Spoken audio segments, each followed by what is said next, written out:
TipSee, that was more of, it was a passion project, but also like, at the end of the day, it's like the way I tell people that are, we're potentially partnering with is, I know this is a problem that will be solved one day, and I'm going to be the one to do it.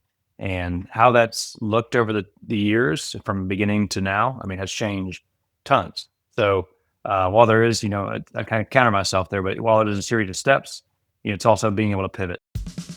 You're listening to Creatives Prevail, unraveling the stories of creative professionals. Hello everyone and welcome to Creatives Prevail. I'm your host Mike Zimmerlich, and my next guest is Dallas Jackson, founder of TipSee Music and the Hondo Rodeo Fest. In this interview, we discuss how he built a music tech company and an events company with no prior knowledge in any of these spaces. We also talk about adapting to your environment and finding your team. Let's get into it. Hey Dallas, how are you? Hey, Michael, doing well. How you doing this morning? I'm doing fantastic. Thanks for asking. Really do appreciate you being on the show. I did notice that in the background that you have, you also have a little bit of a studio setup going on. Yeah. Well, on the table, we're working on some Mother's Day stuff that I got to sit down for your last minute here. But yeah, we've got a studio here. We've got a podcast for TipSee Music called Talking TipSee. It was, I built the studio myself and everything's been going well. And then had some difficulties with a overseas podcast that I'm not sure if you've ever had that issue, but we're actually working on a big project that'll actually be coming downtown now. So the studio behind me will just become an office again here soon. But yeah, be looking out for the new Talking TipSee show coming here soon. Oh, fantastic. Yeah, we're definitely going to get into what TipSee Music is and so forth. But I did notice that pretty quickly right away that that you had the podcast set up. So of course have to talk about that, right?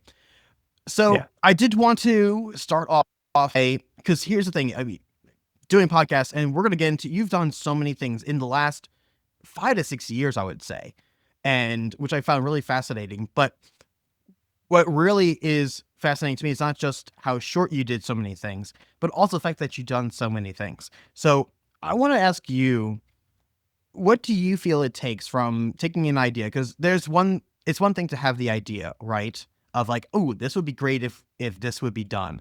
But then to actually make it a reality and actually execute on that idea is a completely different thing.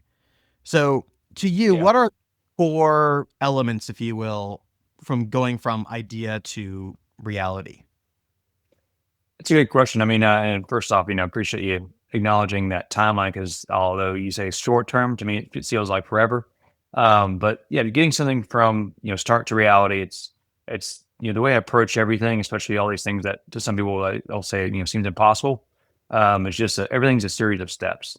And like the way I like to think about, say an idea, like I'd say like, the Honda Rodeo Fest, that comes down to initially financials. Like, it's such a big project to take on and making sure that, you have the right venue in place, the right artists, all that stuff. And, all the production costs are in place. The financial situation there is really important. With TipSee, that was more of, it was a passion project, but also like, at the end of the day, it's like the way I tell people that are, we're potentially partnering with is, I know this is a problem that will be solved one day, and I'm going to be the one to do it. And how that's looked over the years from beginning to now, I mean, has changed tons. So while there is, I kind of counter myself there, but while it is a series of steps, it's also being able to pivot. So not that that answers your question clear as mud, but yeah.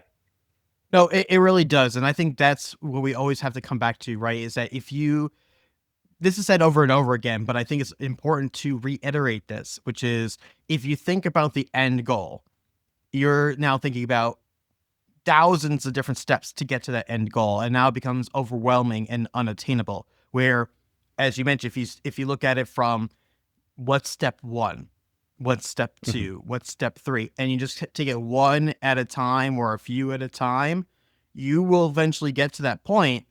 But if you think about all the things right away, you're just going to get overwhelmed and discouraged because you realize, okay, I can't do all this, and nobody can. And that's the whole point. Nobody can do all of it at once. So taking it step by step is important.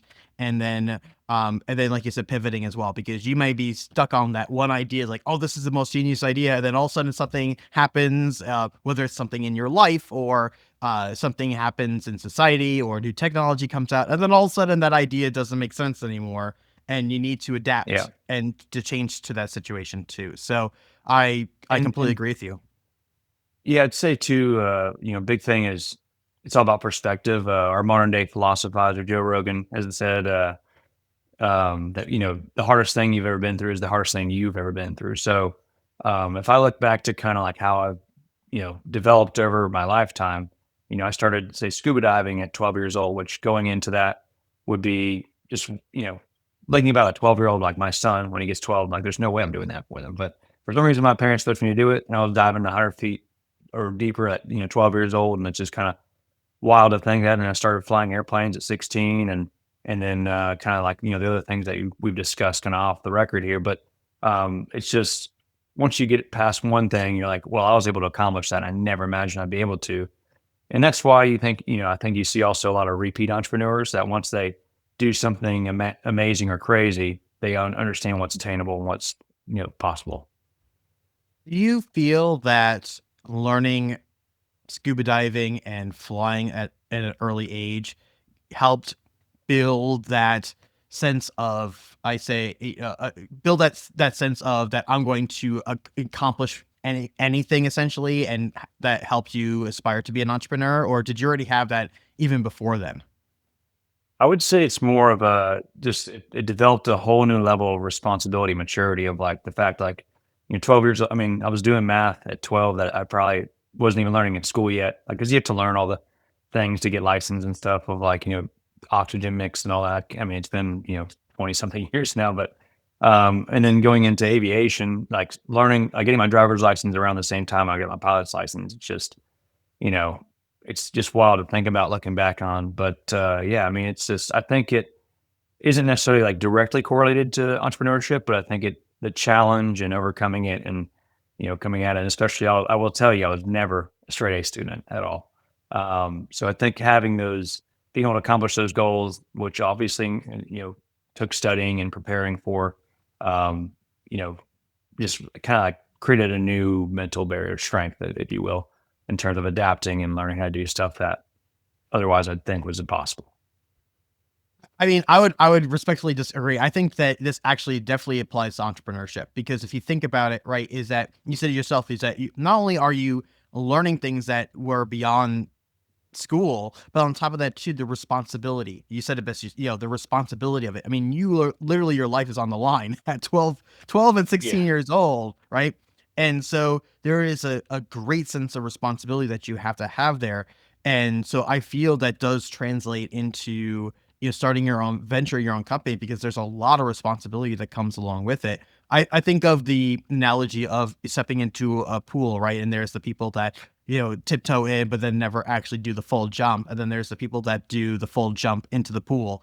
And I feel like same thing with you, right? Is that you went full into doing scuba diving, you went full in, and you full in to take flight lessons, right? And even though your parents encourage you to do those things, it kind of helps, I guess, build up that, um, that desire, or that, again, that, or build that up, that what's what I'm looking for right now, resistance, if you will, like building that resistance up to, so that you can go ahead and push through those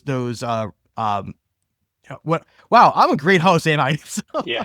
you know what I'm talking about, I right? It's mean, like yeah, I know what you're saying. So yeah, yeah, I mean, even like going through each of those different things, uh, I almost like had the expectation or the fact that it's going to happen by X date, based on like the parameters of the courses or whatever. But going through it, I'm like, this is impossible. Am I ever? Is it actually going to work? exactly. Yeah, I mean, yeah, I mean, and also I did have a few life-threatening experiences in both of those, as a child slash, young adult, which is, I think another thing too, to just like, yeah, I went through some challenges, earlier than expected, you know, so Wow. yeah, definitely conditioning for sure. So so it's so interesting, because you've done all these, like, very, intense roles as a kid, and then you go into finance. And I find that really interesting, that your background before doing any of these things was in finance and investment. So I'm just kind of Yeah. curious on why you decided to go that path, to begin with. Well, I mean, even before finance, I wasn't even a finance major. So, I mean, I was, in school, like I said, not an A student. So I was working in the capital at the state of Florida, in Tallahassee, and just for me, politics, the lobbyist stuff, all that was not for me. So going into finance like was the quote unquote safe route to me. And so I was like, all right, well, if you can pass the licenses and you get into finance, like you can make a good living. And if you decide to pivot from there, I feel like that, it's a much wider breadth of opportunities afterwards versus the other way around, going down a path of, kind of a limited job scope and then trying to get into finance down the road. So, um, went down that path and, you know, while I did struggle on the licensing part, I like passed all of them first time out of the gate real quickly, which I surprised myself on that part. But then like went right into the part where it's like, I thought the people that were getting aces on all the practice tests and, got the highest scores on the exams were going to be the guys that, ran through the company. But no, it was the people like, so I ended up, I think I got promoted in the first 3 months and then 6 months and then just kind of started moving quickly from there. And it was more about like, it's just, you see the test of finance pilots, all that stuff. And like people who can get an ace on that, but in reality and practice are not the best at what they do. So, sorry to get off the tangent there, but yeah, I mean, I've never really been prepared for what I got into before I got into it. It's just kind of always been adapting and learning as I go.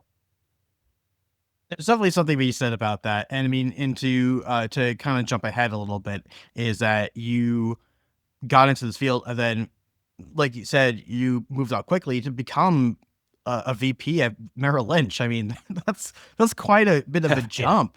You know what I mean? And I just want to emphasize that fact is that that's a massive achievement on its own, but also the fact that you mentioned that what you weren't even a finance major. You learned as you went and adapt as you go. I mean, that's incredible. Yeah. So, I mean, so when I was going through, say, the first company, which is Fidelity, and then in Jacksonville, where I grew up, Merrill Lynch has a campus right across the street. So I went over there, and of course, I'll just say this is a blanket statement for all corporate America, including finance. What they promise you on the job interview is never, even though I try to make sure there are certain guarantees, was not upheld. But I always wanted to move to Nashville, and so I think that part of this, you know, path, it's like, oh, maybe meant to be, or, however we want to, say it. But the quote unquote dream job opened up, which is that VP position, which was a new section of two Bank of America / Merrill Lynch companies coming together. And what we would thought it was a dream role on paper. And so it brought me to the brand new corner office downtown Nashville. I was like, this is a dream. So I applied and a lot of people applied and I somehow got it. And then, yeah, I mean, I shocked myself on that one as well too. And then, but yeah, that's also would then push me into the entrepreneurship space. So yeah, that's what I'm very curious about because you've been on this path now, right? And you said yourself, this sounded like a dream job on paper, but you decided then not too long after that that you wanted to go off on your own and to be an entrepreneur and start your own company. So Mhm. what made you make that decision? Well, I mean, going through the financial ladder of different roles and companies, all that, it was kind of a mindset and, things that they kind of put in front of you, like, oh, you can become an entrepreneur essentially within the company and like the entrepreneur mindset. But at the end of the day, it's like the goalpost is always moving because at the end of the day, a big corporate entity like Merrill Lynch, Bank of America, like they're going to be taking care of themselves before the individual advisor. Now, the people that have been around forever, that have a big book of business and all that, I mean, it's a little bit easier, I would say, because they like kind of were grandfathered in. They used to make way more money back in the day, especially, when you had trade commissions, all the different things, higher fees. But yeah, so it's an arbitrary system that's always changing. And I was like, I just don't see this getting better in my next 20, 30 years. So I didn't know what I was going to do, but the reason why I went to Nashville is my love of live music and music production, all that stuff. And so I started TipSee Music mainly as a passion project. I was like, I want to help artists. I look at, Broadway is something I call like a miniature concert. Like it's like, when people really get into Broadway their first time, their bachelorette trip, guys trip, whatever, they kind of lose themselves in the moment for a little bit. They, escape and they're having a great time. The bands are creating that moment. However, the friction, the experience between the two, I mean, I have, for the artist to walk around a bar and deal with drunk people and, carry a bucket around and have to negotiate $20 at a time. I mean, it's just painstaking. So my goal has been to kind of just reinvent that wheel and make it less friction and, what I call drunk friendly. And that's, where people utilize tipsy music and they don't even realize they're using us because it's not about us. It's about making more money for the artist at the end of the day. And then everything else will fall in place. That's awesome, and I appreciate the fact. I mean, you have the passion for live music, then discover it because I know I've been in the music industry for over 18 years, so yeah, I can vouch for that. It's challenging, and also too, like sometimes I would say it's a couple of things too. One is that not everyone has cash on them either, so that's another big one, especially these days, right? Oh yeah. So yeah, it's That's a not big everyone's thing gonna. now. Right. It's like not everyone's gonna have $20 where they go, "Hey, I don't have cash on me, but can do you take Venmo?" Right? And not some Yeah. musicians do, but not everybody does, and some people are not comfortable with using their own Venmo for that kind of for doing kind of tipping. Or they ask them like, "Do you have merchandise I can purchase?" But not every artist will have Yeah. merchandise available to them, right? So that kind of removes that friction, as you mentioned. And then the other aspect of it as well, which is again, like I like how he's a drug friendly because that's the Oh, other thing too. that's Is everyone's favorite term. I need to yeah, trademark that. yeah, no kidding. But Drug yeah, friendly is great because yeah, same thing, right? Is that they're not like they're just being rowdy and having a good time and so forth, and they might love the music, but again, that just that little bit of a reminder and just easy to just like okay, even if you're drunk, you probably take out your phone and scan a yeah, QR code and and just go ahead and tip them. You know what I mean? yeah. And the thing is, because you mentioned Venmo, and then also obviously with any business, you're gonna have competitors. The thing is, I've seen competitors come and go in this space. I mean, I remember this is, I think, something that's been a learning factor in the entrepreneur space. Like when you have competitors, it just like it stresses you out. Like especially when they raise a bunch of money and they look like they're, definitely gonna win. And so I had, one for sure that was that big. They raised, a couple $1,000,000 or maybe more, and they flopped so hard. I mean, their app I thought was beautiful, everything was great, and they didn't get like one or two users. And I don't know what they're doing to be honest at this point. So then like I started seeing these other kind of things pop up and come and go. I'm just like, you know what? I'm gonna focus on what I'm doing because it's working. The biggest technical competitor is not, I wouldn't say Venmo as a company, but the use of Venmo. So that's become the norm. It's just like the lazy shortcut, and like artists are using it because it's friendly, but it doesn't get rid of that barrier of back and forth and price setting. Because then someone demos you for $5 for Freebird, and it's like now I got to tell this guy it's $100, like and it creates this issue. Whereas with us, it's like they see it. It's like 80% of the people that use TipSee, like 10,000 something different requests for the last few years, 80% pick from the list. Like we give them the option to pick open request, tip the band, shout outs, all that stuff. Now we have 4 different ways that artists make money through us. And picking from a list, it makes it easy. It's just how we're being, I think, groomed as a society nowadays. People like want it. They don't really want free will. They just want to pick something from a list. But then also to speak to what you're saying, the merchandise, all that stuff. That's something we're actually in the middle of working on right now. So actually this hat is made by, I'm going to shout out to High Pine, Maine. My top artist, which I wish he was still on Broadway because he used to make so much money through Tipsy. They used to kill it. They've set some of the records. But he, being successful, was running his show as a business, I would say, created a merchandise company. And now we're working on essentially tying in merchandise to the live shows to where you send a song request, now support the band, buy a hat, ship to your house. Just helping them make more money, get the brand out there, and really make that small concert, small experience become something bigger. I want to touch on something actually that you were talking about before about the essentially like the potential competitor of Venmo, and like that's the easy one. And again, I like the fact that you mentioned the differentiation where this is where Venmo is just an overall a transaction between Mhm. essentially two parties, right? Where in comparison to this, it's more than just that. It's also can incorporate other elements, like you mentioned, working on merchandise, but also song requests, which many musicians Yeah. do, especially in Nashville, right? So you could utilize that platform for facilitating song requests in addition to getting tipping. So there's multi-purpose there in comparison. But I also know, believe me, I know the challenge it takes to convince your user base to use your platform, especially when there's something that is already popular that's out there that they're already using. Yeah. So I'm kind of curious, like, how did you convince musicians to start using Tipsy?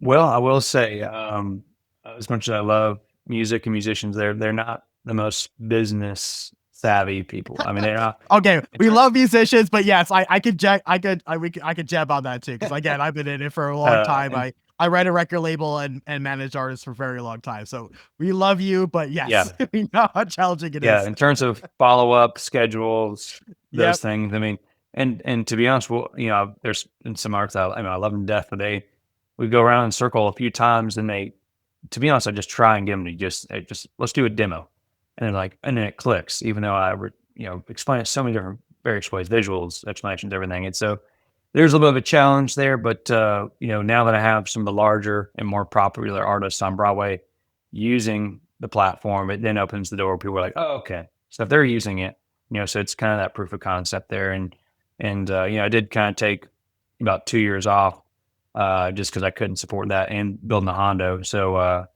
just kind of relaunched it and rebuilt the back end to make it smoother, make it more secure this past December, and also secure my patent. So I have all the patented technology here for TipSee, which includes all the things that we want to do in the future, which includes PROs and all that. So there's a lot of stuff that we're looking to accomplish, in the coming years. But yeah, I mean, yeah, not to ramble too much, but yeah, the artists I love them to death.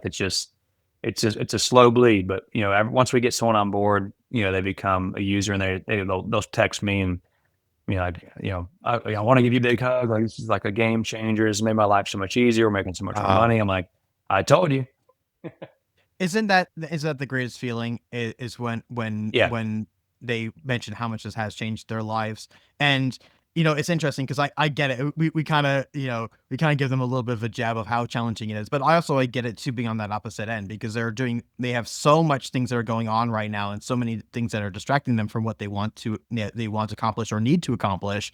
And now all of a sudden they have all these other people bombarding them saying, hey, I have a tool for you to use, or this is gonna make your life better, and so forth. And right now, that for the most part for them, that's noise, because they're just trying to concentrate on on practice and getting the gigs and so forth. And so I get it, yeah, right? So we totally get it. But then again, it's about, okay, then filtering out, okay, these are the ones that actually are, can make a difference for you particular. Because even amongst yeah, musicians, right? Some things will work for them and some things will not. And but yeah, once you hit it though, right? Once you convince them to at least try it out, and then once you have that proof of concept where now other no musicians are using it, and then that trickles down, it's once you're making an impact, it's the greatest feeling in the world. yeah.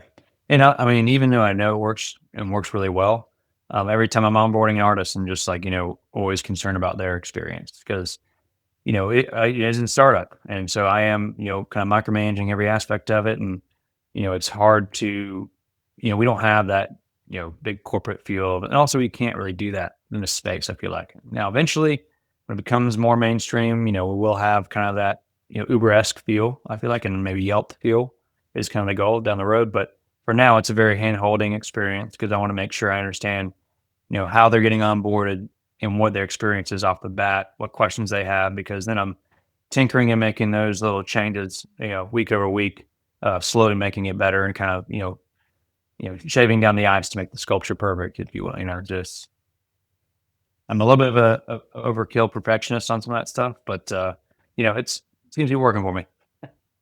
I'm kind of curious because you don't come from tech, and so No, you do come from finance, which I think is like extreme. I think that's the most important, to be perfectly honest. If you're doing a startup, coming from finance, especially from where you came from, I think is probably by far the strongest asset you could possibly have, because you can bring other people in, right? So Mhm. I assume that since you don't have a tech background, you had to bring people in that had that experience to kind of build out your team to build Tipsy Music.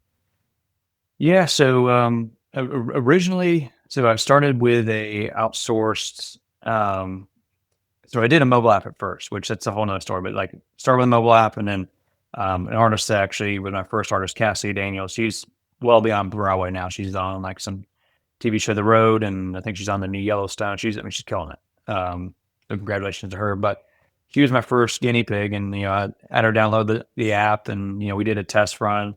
She's like, "Oh, I love this. This is great." I'm like, Cassie, I wouldn't even use this myself. Like, let's be honest here. This a mobile app, download in a bar. Like, no one's gonna do that. So I spoke to my friend Patrick, who's in the tech space, and he, you know, really smart guy, and just maybe a blessing from COVID. I was like, he's like, let's just do a web-based app. And I was like, yeah, I've never done this before. So I started researching and learning and tried the QR code thing. And as I was rolling out QR code, COVID happened, and now it's like the mainstream thing. So it actually worked in my favor. If COVID hadn't happened, TipSee probably would have stopped way back when, because it would have been probably still the normal thing to download an app, and there is no bridge. Now, eventually, I do think there will be a mobile app. We're actually working on one just for artists, but as far as the fan goes, we want to make it as passive as possible, and to make that experience super quick, super easy, gamify a little bit to where it's not a burden. Because as soon as we hit a fan with a download that app, not going to be a good experience.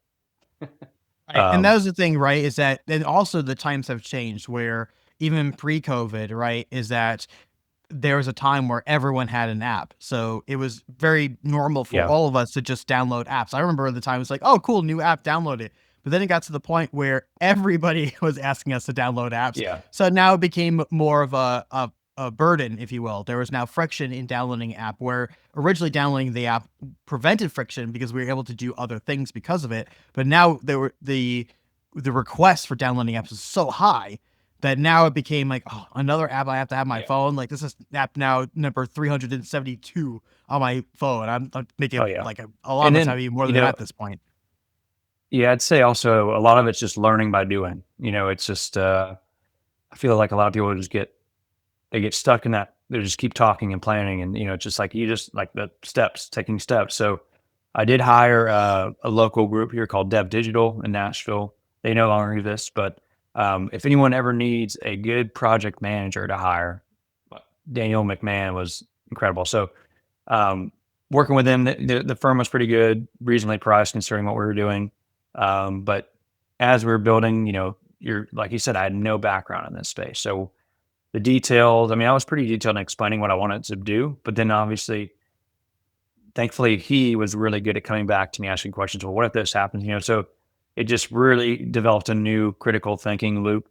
And then also, I did on my own QA because they have a QA team and everyone does. But at the end of the day, no one will do more thorough QA than yourself, in terms of like building out a project or company. So, and then every time, like it's just even when I moved on from them and just slowly kind of fixing things or whatever, it's just I had to just figure it out. And then I did bring on a CTO eventually, who's great, and he helped me source one of our developers who's up in Canada. And then as of recently, the last year or so, I've really did taken a deep dive into AI. So it's funny because like say when I first thought about getting to these different startups and stuff, you think about raising money and all that. So my raise for TipSee back then was like so much money, and this development will cost all this, and then it got to the point where now going into early this year, I started knocking off so many different costs and needs. I'm like, all right, well, I'm gonna stop the raising of money because I'm just like I don't need it. Like I'm not gonna raise money to just dilute myself and then not need it. So the goal is to just continue to build what we're building, and then maybe raise down the road, reapproach that, but.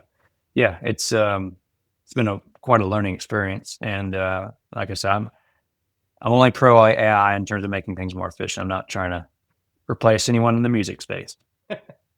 Right. And I think that's the important thing too, right? Is that we're getting to a very interesting point right now where normally you would have had to raise all these funds to be able to accomplish even just a prototype or just getting something out the door.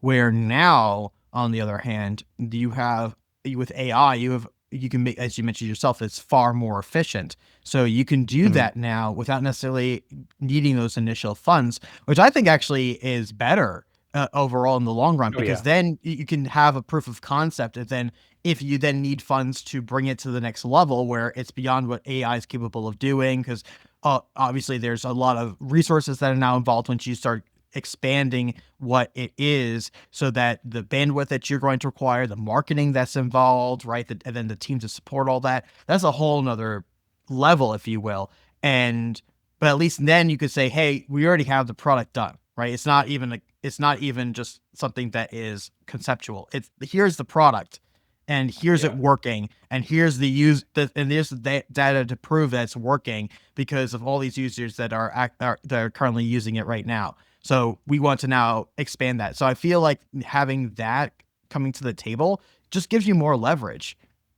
Yeah, I mean, for sure. Because I mean, going into the beginning of this year, I was having conversations with investors and different groups, and the chunk I was doing, I mean, having not raised even up to this point with a very, I mean, it's technically an MVP, I guess, but I mean, it's a very working system.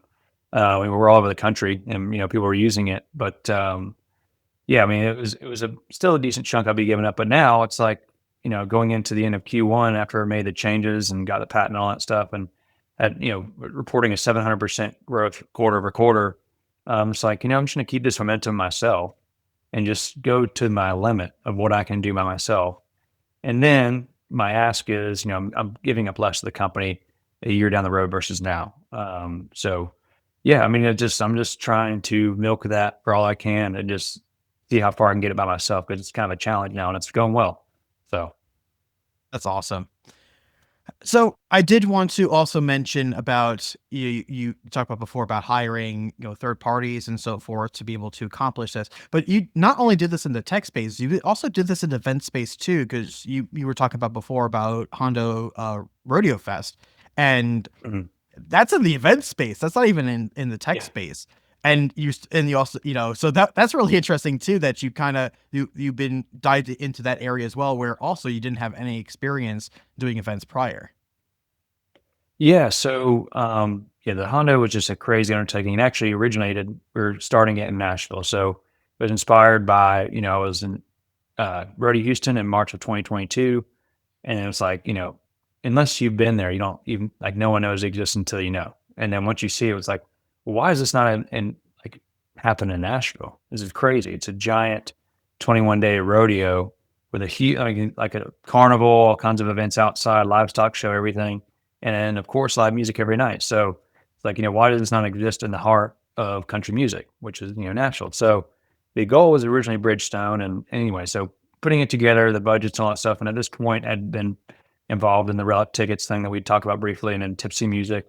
And so I had, and also my finance background, I understand like how to structure raises in terms of using safe notes, convertible notes, all that stuff. And so we're kind of dialing the numbers. But the thing is, like in the music production side and the artist booking side, we couldn't really get firm numbers or hard numbers or even anybody that could actually work with us or maybe even took us seriously, to be honest, because it was such a wild idea. And, so I was like, we're either going to do this or we're not. So at the time, I reached out to an old friend and mentor of mine in the professional sports space. I don't want to, name anyone in particular, but he gave me two recommendations. One guy was the president of the Music City Grand Prix here. Because I was like, if you can build a giant race in a city, you can build anything. So I was like, all right, well, let's go down this path. So talked to him, and he actually used to run Bridgestone, the actual center that we were trying, or the event center we were trying to get into.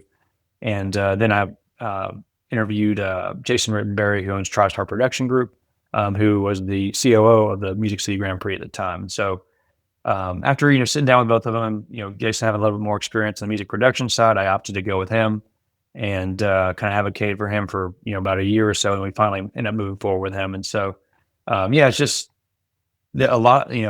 Before we landed on him, there's a lot of other people that kind of came in the mix, and it's just I just got impatient. I'm just like, all right, well, I'm going to reach out to my network and figure out how to solve this problem because that's just there's a lot of people that will promise things in the startup or just especially in the music space and not deliver. So when I started doing that outreach, I want to make sure that I was bringing someone in who either could do it or wasn't full of crap. I'll say because I know we're PG here.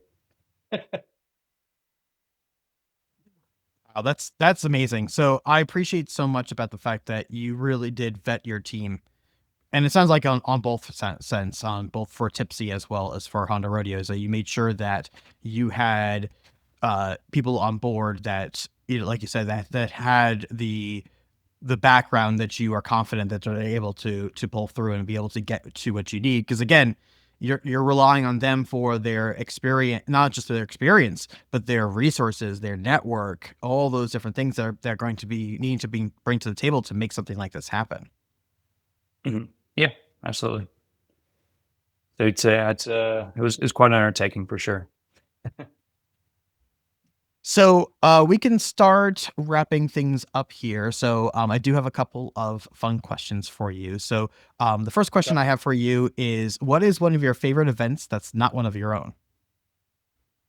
It's a good one. I mean, Rodeo Houston's incredible. It's such a crazy, vast experience and event. It's been around for 93 years, so much tradition there. The concerts, the productions, everything's awesome, and then the carnival and like little events on the outside of the stadium is always expanding and growing every year. So I mean, I would say that's definitely one. When we had the Music City Grand Prix downtown, that was pretty cool. But unfortunately, we don't have that anymore. So yeah, those are probably two of my favorite events. You mentioned, of course, that you obviously have a passion for music in general. Do you have a artist that you're listening to right now? Oh man, well, I mean, I listen to all kinds of music. Let me think here. Who am I listening to right now? Well, I've been kind of got thrown down a classic rabbit hole because so my son was born about a little bit under 3 weeks ago, and when we were in the delivery room, obviously I'm gonna play DJ, play some music, get the mood right. We tried a few different things, and when the nurses and doctors started dancing and she was comfortable, I knew it was right. So Rocker was born to Hall and Oates. Nice. When he came out. So yeah, he's got some taste in music now. But yeah, so I don't know. I've been going down the classic, 80s, 90s here lately, and even I mean I listen to a lot of rock too. So AC/DC, Metallica, all that stuff, and actually going to Metallica in the Sphere here this year. So I'm Oh, excited for that. awesome. That's gonna be Yeah. exciting. I haven't been to the Sphere yet. I'm in Phoenix, so I'm not that far away, but I haven't had a chance to get to Oh, the nice. Sphere Well, yet. that's where Yeah. my fiance is from. That's of course where we built the Hondo. So Very cool. That's awesome. And then last question for you is, if you're only able to give one piece of advice, what would that one piece of advice be?